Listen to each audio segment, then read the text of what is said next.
नमस्कार दोस्तों, जय हिंद। स्वागत है आप सभी का आपके YouTube channel exam study IQ में। दोस्तों, आज के इस वीडियो में हमने लिया है जीके और जीएस के मोस्ट इम्पॉर्टेंट क्वेश्चन। मैंने टॉप 25 क्वेश्चन लिए हैं जो एग्ज़ाम में बार बार पूछे गए हैं, तो आप पूरा वीडियो बहुत ध्यान से देखिए और याद करते हुए चलिए। तो चलिए स्टार्ट करते हैं फर्स्ट क्वेश्चन से। तो फर्स्ट क्वेश्चन है, किसकी उपस्थिति के कारण गाय के दूध का रंग पीला होता है? इसका राइट ऑप्शन हो जाएगा ऑप्शन डी, कैरोटीन। जो गाय का दूध होता है वह कैरोटीन के कारण पीला होता है। इसको डिटेल में जान लेते हैं। कैरोटीन के कारण गाय के दूध का रंग पीला होता है। अच्छा, दूध में कौन सा अम्ल पाया जाता है? दूध में लैक्टिक अम्ल पाया जाता है। अच्छा फ्रेंड्स, दही का खट्टा होने का कारण क्या है? तो दही के खट्टे होने का कारण है लैक्टिक का लैक्टोज में बदल जाना। और फ्रेंड्स, आपको बता दें कि जो राइबोफ्लेविन है, यह बी2 का रासायनिक नाम है। विटामिन बी2 का रासायनिक नाम है राइबोफ्लेविन। तो इतना आप याद रखिए। अगला प्रश्न है, निम्न में से कौन सबसे चमकने वाला ग्रह है? इसका राइट ऑप्शन हो जाएगा ऑप्शन ए। फ्रेंड, जो शुक्र है यह सबसे ज़्यादा चमकने वाला ग्रह है। इसको डिटेल में जान लेते हैं। शुक्र ग्रह सर्वाधिक चमकने वाला ग्रह है। शुक्र ग्रह को क्या कहते हैं? पृथ्वी की जुड़वा बहन, सिस्टर प्लैनेट शुक्र को कहते हैं। और फ्रेंड्स, सबसे सर्वाधिक चमकीला ग्रह शुक्र है। सुबह का तारा शुक्र को कहते हैं। शाम का तारा यानी कि इवनिंग स्टार शुक्र को कहते हैं।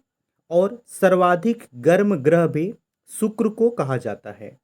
तो इतना आप याद रखिए कि पृथ्वी की जुड़वा बहन, सर्वाधिक चमकीला ग्रह, सुबह का तारा, शाम का तारा और सर्वाधिक गर्म ग्रह शुक्र को कहा जाता है। इतना आप याद रखिए।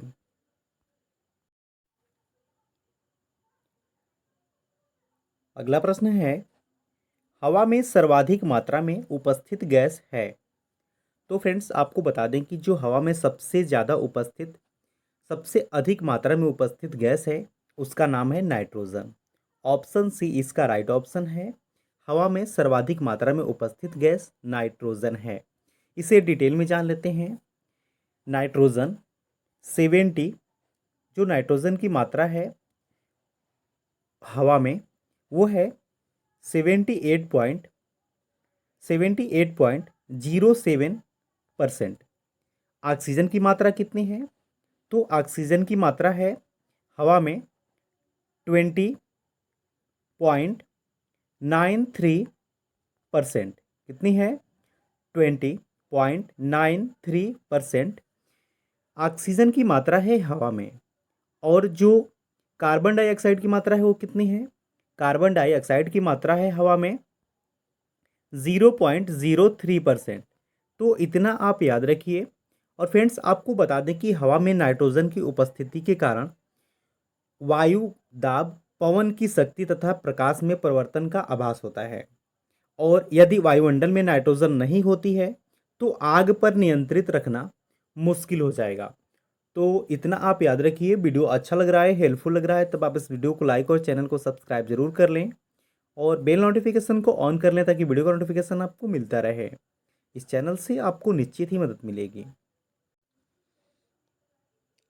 अगला प्रश्न है, विक्रम साराभाई अंतरिक्ष केंद्र कहाँ स्थित है? राइट ऑप्शन हो जाएगा ऑप्शन डी, त्रिवेंद्रम में। त्रिवेंद्रम में विक्रम साराभाई अंतरिक्ष केंद्र स्थित है। तो ये आप याद रखिए, विक्रम साराभाई अंतरिक्ष केंद्र। अगला प्रश्न है, टर्की की राजधानी है? इसका राइट ऑप्शन क्या हो जाएगा? टर्की की राजधानी ऑप्शन ए इसका राइट ऑप्शन है। टर्की की राजधानी है अंकारा।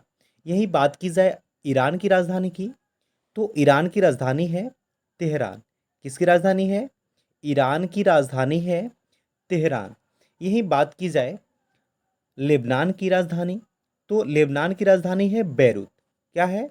बेरूत लेबनान की राजधानी है। तो इतना आप याद रखिए। अगला प्रश्न है, लंदन किस नदी के किनारे स्थित है? इसका राइट ऑप्शन क्या हो जाएगा? जो लंदन है यानी कि इंग्लैंड, यह स्थित है टेम्स नदी के किनारे। इसका राइट ऑप्शन हो जाएगा ऑप्शन ए। अगला प्रश्न है, डुरंड रेखा डुरंड रेखा निम्न में से किन दो देशों के बीच है? इसका राइट ऑप्शन हो जाएगा ऑप्शन बी, पाकिस्तान व अफगानिस्तान के बीच में है डुरंड रेखा। इसको आप डिटेल में जान लीजिए। जो डुरंड रेखा है यह पाकिस्तान और अफगानिस्तान के बीच में है। यही बात की जाए रेड क्लिफ रेखा की, तो जो रेड क्लिफ रेखा है वह भारत व पाकिस्तान के बीच में है। किसके किसके बीच में है? भारत व पाकिस्तान के बीच में स्थित है रेड क्लिफ रेखा। यही बात की जाए मैकमोहन रेखा की, तो जो मैकमोहन रेखा है वह भारत और चीन के बीच में है मैकमोहन रेखा। और फ्रेंड्स बात करें जो मैगिनाट रेखा है वह जर्मनी व फ्रांस के बीच में है। तो इतना आप याद रखिए। नेक्स्ट क्वेश्चन है, निम्न में से कौन प्राथमिक यंत्र है? इसका राइट ऑप्शन हो जाएगा ऑप्शन ए, चुंबकीय सुई जो है वह प्राथमिक यंत्र है। अगले प्रश्न को देख लेते हैं। लाल रक्त कण यानी कि आरबीसी, रेड ब्लड सेल कण कहाँ बनता है? इसका राइट ऑप्शन क्या हो जाएगा? इसका राइट ऑप्शन हो जाएगा अस्थि मज्जा। अस्थि मज्जा को क्या कहते हैं? बोन मैरो कहते हैं। इसका राइट ऑप्शन हो जाएगा ऑप्शन बी। अच्छा, आरबीसी यानी कि रेड ब्लड सेल यानी कि लाल रक्त कण, इतना आप याद रखिए। अगला प्रश्न है, औसत वेग की एसआई यूनिट क्या होती है? इसका राइट ऑप्शन हो जाएगा option A, M by S औसत वेग की एसआई यूनिट होती है। अगला प्रश्न है, रक्ताल्पता किसकी कमी के कारण होता है? इंपॉर्टेंट क्वेश्चन है। इसका राइट ऑप्शन हो जाएगा ऑप्शन सी, आयरन की कमी से रक्ताल्पता की कमी होती है। यानी कि रक्ताल्पता होता है आयरन की कमी से। और फ्रेंड्स आपको बता दें कि आयरन की जगह कहीं कहीं भी लौह की कमी के कारण रक्ताल्पता होता है। यानी कि आयरन की जगह लौह दिया रहता है। तो इतना आप याद रखिए। अगला प्रश्न है, मानव शरीर का सबसे बड़ा अंग कौन सा है? इसका राइट ऑप्शन हो जाएगा, राइट ऑप्शन क्या हो जाएगा? ऑप्शन सी इसका राइट ऑप्शन हो जाएगा त्वचा। मानव शरीर का सबसे बड़ा अंग है त्वचा। फ्रेंड्स आपको बता दें कि जो मानव शरीर का सबसे बड़ा अंग होता है त्वचा होता है। मानव शरीर का सबसे बड़ा एवं भीतरी अंग यकृत होता है। सबसे बड़ा व भीतरी अंग यकृत है। और फ्रेंड्स आपको बता दें कि सबसे व्यस्त अंग कौन सा है? मानव शरीर का सबसे व्यस्त अंग है हृदय। कौन सा है? हृदय है। अगला प्रश्न को देख लेते हैं। मानव का 1 मिनट में लगभग कितनी बार हृदय स्पंदन होता है? इसका राइट ऑप्शन हो जाएगा ऑप्शन सी, 72 बार। मानव का 1 मिनट में लगभग 72 बार हृदय स्पंदन करता है। अगला प्रश्न है, मानव का सामान्य रक्तदाब कितना होता है? फ्रेंड्स ये सबको जानना चाहिए कि मानव का सामान्य रक्तदाब कितना होता है। इसका राइट ऑप्शन हो जाएगा ऑप्शन ए, 80/120 मिमी पारा मानव का सामान्य रक्तदाब होता है। अब बात है रक्त की, तो रक्त का जो रक्त होता है यह एक तरल संयोजी ऊतक होता है और मानव शरीर का लगभग 7% रक्त होता है। कितना होता है? मानव शरीर का जो वजन होता है उसका 7% रक्त होता है। और रक्त का पीएच मान कितना होता है? रक्त का पीएच मान होता है 7.4%। कितना होता है? 7.4 होता है रक्त का पीएच मान। और आपको बता दें कि पुरुष के शरीर में महिला की अपेक्षा 1/2 यानी कि आधा लीटर अधिक खून होता है। और यहीं आपको बता दें कि एक वयस्क मनुष्य में औसतन 5 से 6 लीटर रक्त होता है। रक्त के दो मुख्य भाग होते हैं, प्लाज्मा और रुधिराणु, और इसमें सीरम प्लाज्मा में फ्रांडब्यूजेजन नामक प्रोटीन पाया जाता है। तो इतना आप याद रखिए। और फ्रेंड्स, आपको बता दें कि जो रुधिराणु होता है वह दो प्रकार का होता है। एक होता है लाल रक्त कण यानी कि आरबीसी, और दूसरा होता है श्वेत रक्त कण यानी कि डब्ल्यूबीसी, व्हाइट ब्लड सेल। तो इतना आप याद रखिए। अगला प्रश्न है, पानी में हवा का बुलबुला व्यवहार करता है। इसका राइट ऑप्शन हो जाएगा ऑप्शन बी, अवतल लेंस की भांति पानी में हवा का बुलबुला व्यवहार करता है। अगला प्रश्न है, जब झूले पर बैठा हुआ कोई व्यक्ति उस पर खड़ा हो जाता है तो झूले के दोलन की आवृत्ति पर क्या प्रभाव पड़ता है। राइट ऑप्शन हो जाएगा ऑप्शन बी, बढ़ जाती है। अगला प्रश्न है, रात में कुहासे और कोहरे में फोटोग्राफी करना निम्नलिखित में से किसका प्रयोग करते हुए संभव है। इसका राइट ऑप्शन हो जाएगा ऑप्शन बी, अवरक्त विकिरण का। अगला प्रश्न है, पीतल किसकी मिश्र धातु होती है। इसका राइट ऑप्शन हो जाएगा ऑप्शन बी, जस्ता और तांबा का मिश्रण होती है पीतल। तो इतना आप याद रखिए। यहाँ पे थोड़ा टाइपिंग में मिस्टेक है, तो ये आप याद रखिए कि जस्ता और तांबा पीतल की मिश्र धातु होती है, यानी कि जो पीतल होता है वह जस्ता और तांबे से मिलकर बना होता है।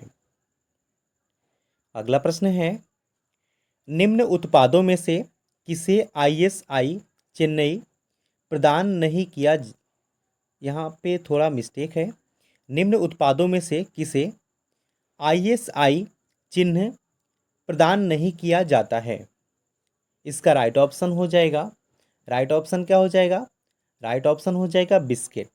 ऑप्शन सी इसका राइट ऑप्शन है। तो ये आप याद रखिए, यहाँ टाइपिंग में मिस्टेक है, यहाँ पे चिन्ह है। अगला प्रश्न है, अम्लीय वर्षा में प्रायः क्या अधिक पाया जाता है।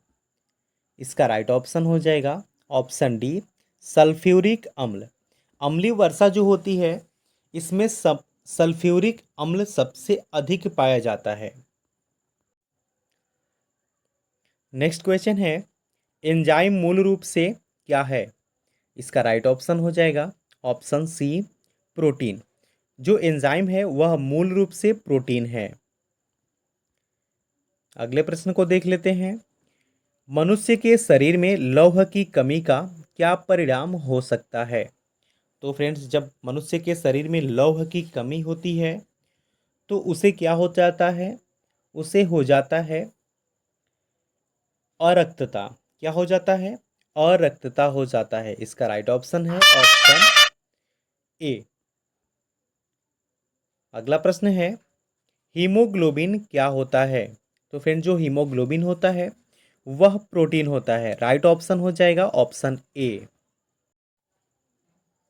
अगला प्रश्न है, देश के स्टॉक एक्सचेंज को कौन नियमित रखता है। इसका राइट ऑप्शन हो जाएगा ऑप्शन सी, जो सेबी होता है वह देश के स्टॉक एक्सचेंज को नियमित रखता है। इसको डिटेल में जान लेते हैं। सेबी, सेबी यानी कि stock exchange board of India, जिसे हिंदी में भारतीय प्रतिभूति एवं विनिमय बोर्ड कहा जाता है। इसकी स्थापना हुई थी 12 अप्रैल 1988 को। कब हुई थी, 12 अप्रैल 1988 को सेबी यानी कि stock exchange board of India की स्थापना की गई थी। तो इतना आप याद रखिए। अगला प्रश्न है, सल्फर ने अपना नाम किस भाषा से लिया है। इसका राइट ऑप्शन हो जाएगा लैटिन भाषा से। ऑप्शन ए इसका राइट ऑप्शन है। अब आज का टेस्ट है आपके लिए। काजीरंगा नेशनल पार्क स्थित है। 4 ऑप्शन दिए गए हैं जिनका आंसर आपको कमेंट बॉक्स में देना है। वीडियो अच्छा लगा, हेल्पफुल लगा तब आप इस वीडियो को लाइक और चैनल को सब्सक्राइब जरूर कर लें। और बेल नोटिफिकेशन को ऑन कर लें ताकि वीडियो का नोटिफिकेशन आपको मिलता रहे। इस चैनल से आपको निश्चित ही मदद मिलेगी। Thanks for watching.